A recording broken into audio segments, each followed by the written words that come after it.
আসসালামু আলাইকুম। আজকে কাজের অবস্থা এতটাই খারাপ যে আজকে কোনো কাজ নেই। শারজার মধ্যে আজ তো ইলেকট্রিসিটি নেই, ওপরে কোনো কাজই নেই, ঘুরে ঘুরে বেড়াচ্ছি।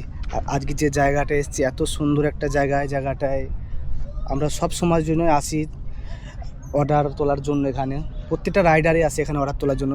এই রেস্টুরেন্ট এত সুন্দর একটা জায়গা, একটা ভিউ, মানে এটা সুন্দর, মানে এর মতো আর বলা যায় না, এত সুন্দর একটা জায়গা। এই জায়গাটা অনেকই অনেকই সুন্দর। তা এই জায়গাটা সবাই আসে অর্ডার তোলার জন্য, কারণ এই জায়গাটা সবারই এক ফেভারিট জায়গা।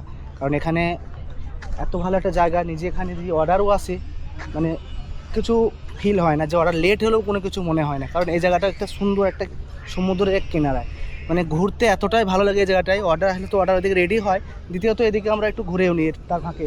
কারণ এই রেস্টুরেন্টে এত সুন্দর একটা জায়গা আছে কর্নিস, যেটা মানে কর্নিসের সমস্ত জায়গায় জায়গাটা। আর এখানে সবাই আছে, এই জায়গাটায় আছে সবাই ফিশ, মানে মাছ ধরার জন্য এসছে। সবাই মাছ ধরছে, এর ফিশিং করছে সবাই। কেউ গাড়ি নিয়ে এসছে, কেউ সাইকেল নিয়ে এসছে, কেউ বাইক নিয়ে এসছে। সবাই এখানে মাছ ধরার জন্য গাড়ি, ওখানে ফিশিং অলরেডি চলছে, মাছ ধরছে। তো আমি আলহামদুলিল্লাহ চলে এসেছি, এই জন্য কাজের ফাঁকে ভিডিও করতে এখানে চলে এসেছি। কারণ আজ তো কাজ নেই, কারণ সমস্ত জায়গায় আজকে ইলেকট্রিসিটি নেই, শারজার মধ্যে কারেন্ট নেই, এই কারণে আজ চলে এসেছি এখানে। তো আলহামদুলিল্লাহ সবাই আমার এই ভিডিওটা দেখবেন, আলহামদুলিল্লাহ সবাই পেজটাকে একটু ফলো করে যাবেন, আপনাদের কাছে এটাই রিকোয়েস্ট। পেজটাকে দেখবেন এবং ফলো করবেন। আগে আমি আরও সুন্দর সুন্দর ভিডিও নিয়ে আসবো, সামনে তুলে ধরবো, আর সব কিছু দেখানোর সুযোগও করে দেবো ইনশাল্লাহ।